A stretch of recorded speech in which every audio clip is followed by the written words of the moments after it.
Fanadei Entertainment, en partenariat avec le ministère de l'Emploi et de la Formation professionnelle et l'ERTM, vous présente Diaspora Entrepreneurship. Chers téléspectateurs, bonjour. Nous sommes présents aujourd'hui au Radisson dans le cadre du Success Story axé sur Diaspora Entrepreneurship qui est à sa première édition au Mali. Et nous avons comme invité aujourd'hui M. Ali Yatassaye, un jeune entrepreneur franco-malien. Je vais lui poser quelques questions. Donc, bonjour Monsieur Ali Yatassaye. Bonjour Fatou, et tout d'abord merci par rapport à la confiance accordée au groupe Yatali. Parlez-nous un petit peu de vous. Qui êtes-vous? Que faites-vous? Parlez-nous un petit peu de vos activités au Mali, mais aussi en France. Oui, je me nomme Ali Yatassaye, 38 ans, marié et père de 5 enfants. Donc, je suis le PDG du groupe Yatali. Yatali, c'est une structure qui regroupe 3 ou 4 sociétés, dont nous avons UGC Sécurité Privée, créée depuis 2005 en France. Nous avons la structure Afrique Cosmétique que j'ai mis en place depuis 2010 au Mali.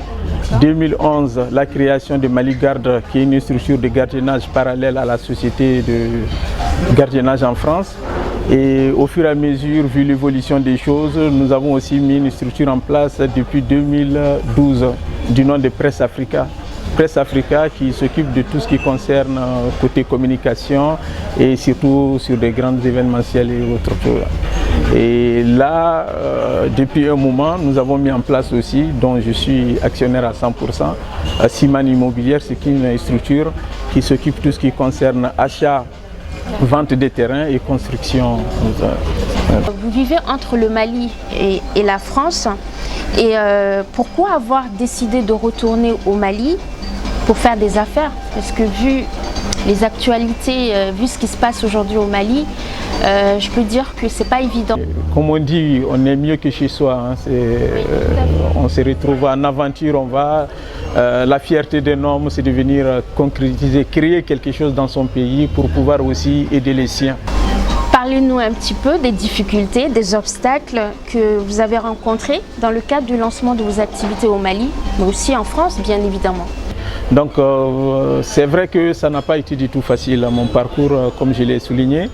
Mes débuts ici, quand je suis venu, je m'attendais quand même à un accueil, surtout quand on vient avec une force en disant voilà, on veut aider surtout la jeunesse malienne aussi, création d'emplois. J'ai fait des démarches un peu partout au niveau de API, à mon arrivée, même à l'aéroport. Ils ont un bureau d'accueil et autres, tout ça, mais jusqu'à aujourd'hui, personne ne m'a tendu la main. Et je me suis débrouillé de mes propres moyens en créant plus d'emplois pour me permettre à ces jeunes, la famille, l'entourage et surtout tout ce qui concerne la jeunesse malienne de pouvoir bénéficier. Donc quand je parle de Mali Garde, quand je parle d'Afrique Cosmétique, ainsi que les autres structures. Donc c'est vrai, ça n'a pas été du tout facile.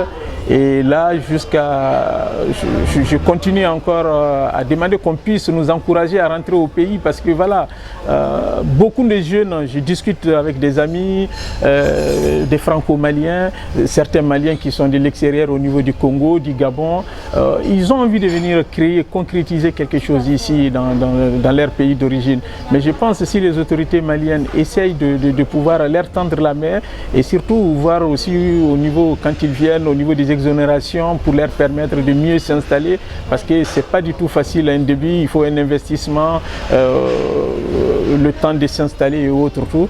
Et je pense que nous avons vraiment besoin d'appui au niveau des autorités pour pouvoir nous aider. Et je suis sûr et certain, c'est un pari gagnant parce que beaucoup vont vouloir rentrer et ce serait que bénéfique pour le pays. Avez-vous des conseils à donner à ces jeunes entrepreneurs issus de la diaspora malienne en France qui se lancent dans la création d'entreprises au Mali? Oui, les conseils que je leur donne, c'est surtout de ne pas se décourager parce que le Mali a besoin de la jeunesse. Et quand je regarde le début de mon enfance où je suis aujourd'hui, c'est parce que j'ai cru la foi en Dieu et puis en me disant, comme on dit, il faut avoir de l'espoir. Quand il y a l'espoir, on arrive à quelque chose. Donc il faut qu'ils ne baissent pas les bras. Surtout connaissant aujourd'hui les problématiques du Mali par rapport à l'insécurité qui règne. Le Mali a besoin à ce que cette jeunesse se réveille, que la jeunesse malienne puisse se mettre de l'avant et aider aider surtout les autorités aussi dans leurs activités, aider à développer des activités autour, tout ce qui est pour permettre aux jeunes de sortir de la précarité, surtout la population malienne, et pour que le Mali puisse de nouveau continuer à revivre, c'est-à-dire tous ces souhaits tant espérés. Tout à l'heure, vous avez évoqué les autorités, c'est important parce que c'est les autorités qui permettent aussi à ces jeunes de s'implanter au Mali, mais aussi de favoriser, de faciliter, on va dire, leur implantation ici au Mali. Quel est le message que vous souhaitez adresser aux autorités maliennes? Je lance un appel très direct aux autorités maliennes de pouvoir nous tendre la main. Et surtout, j'ai eu la chance de rencontrer le ministre de l'Emploi et qu'on voit, c'est quelqu'un qui est vraiment assez dynamique et qui est là pour la jeunesse, quelqu'un de très ouvert. Et je pense que dans les jours ou les mois à venir, nous aurons des opportunités, c'est-à-dire en nous permettant vraiment d'avancer dans tout ce. Surtout, j'ai des projets sur des centres de formation au niveau de la sécurité et aussi côté tout ce qui concerne l'esthétique, parce que quand on parle de cosmétique, il faut aller vers des produits de qualité, il faut former les femmes, surtout avec les mariages et autres, tout ça. Donc voilà. J'ai besoin vraiment de leur appui, ainsi que toute la jeunesse aussi a besoin à qu'on puisse leur donner un coup de main. Nous comptons énormément sur eux pour pouvoir nous aider.